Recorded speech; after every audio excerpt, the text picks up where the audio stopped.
The man carefully loaded 2 flat, armor-piercing bullets into their guns, then laid under the scorching desert sun. Not long after, a cash transport truck rumbling down the road. As it rolled into a sandpit they had dug in advance, the robbers fired, blowing out the tires. Sensing danger, the security guards quickly activated the onboard surveillance system, but they couldn't spot anyone nearby. With no choice, they began firing wildly into the distance, unaware that this was exactly what the robbers had planned. Once their machine guns ran out of bullets and they started reloading, Jack sprang into action. He grabbed a flamethrower and unleashed a torrent of fire. Within seconds, flames engulfed the driver's cabin. Seeing the blaze, the guards had no choice but to abandon the truck and run, but they didn't get far. Hidden snipers took them out instantly. With the area clear, the robbers got to work. They dug up a spare tire they'd buried in the sand, then used it to replace the damaged one. To drive the heavy vehicle out of the sandpit, they laid 2 rows of steel plates under the wheels, and with one press of the gas pedal, the truck broke free. They continued this method, using the plates to keep moving forward. To avoid being spotted by the authorities, they drove the armored truck into a hidden tunnel they had secretly dug.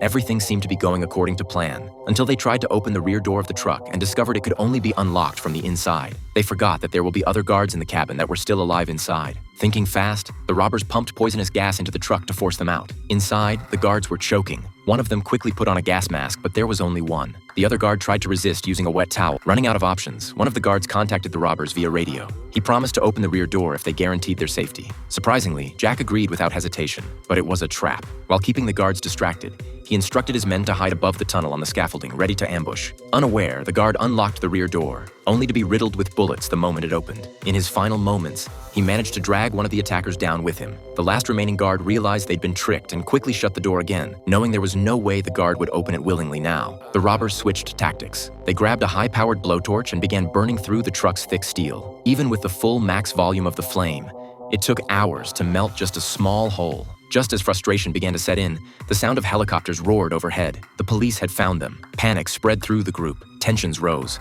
Arguments broke out over trivial things. Inside the truck, Ben saw his chance. While the robbers were distracted, he quietly opened the rear door and launched a surprise attack. Before the robbers could react, several of them were taken out on the spot. Jack, however, faked his death to survive. Then, taking advantage of Ben's brief lapse in focus, he grabbed a submachine gun and opened fire, hitting Ben in the legs. Bleeding and in pain, Ben still managed to crawl back into the truck and slam the door shut.